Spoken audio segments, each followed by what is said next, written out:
Have you ever wondered if all early visions of a fairer society were simply hopeful dreams, or if some were built on a more rigorous understanding of the world? It is a fascinating question that reveals a lot about how social change has been envisioned throughout history. The fundamental distinction between scientific socialism and utopian socialism lies in their methodology and approach to achieving social transformation.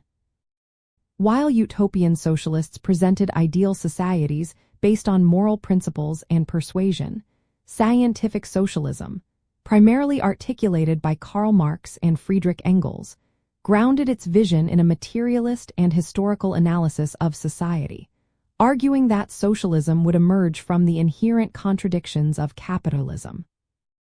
The core reason for this divergence is scientific socialism's emphasis on historical materialism and dialectics.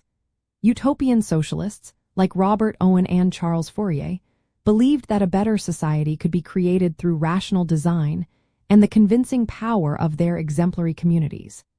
They appealed to the goodwill of capitalists and philanthropists to fund their experimental communes. In contrast, Marx and Engels asserted that societal change was driven by the evolution of economic systems and class struggle. They argued that capitalism contained the seeds of its own destruction, and that the working class or proletariat would be the agents of its overthrow, not benevolent patrons. To understand this distinction in practice, consider how each approach views the path to a socialist future. Utopian socialists would design a perfect commune and try to implement it, hoping others would follow their enlightened example.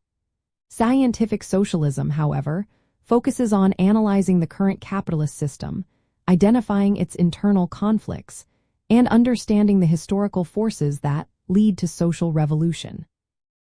It is not about building a blueprint for an ideal world out of thin air, but rather about uncovering the historical laws governing social development and participating in the class struggles that inevitably arise. A key insight from scientific socialism is its emphasis on the role of the mode of production, the specific way goods and services are produced, as the foundation of society. It posits that changes in this mode of production, rather than in ideas or morals alone, are the primary drivers of historical progression. This perspective allowed Marx and Engels to move beyond moral appeals to an analysis of economic structures and power relations.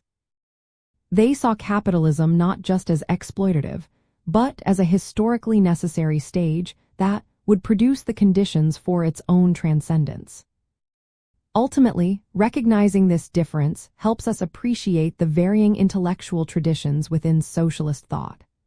Scientific socialism offered a powerful analytical framework, seeking to understand the mechanisms of historical change and the conditions under which a new social order could emerge.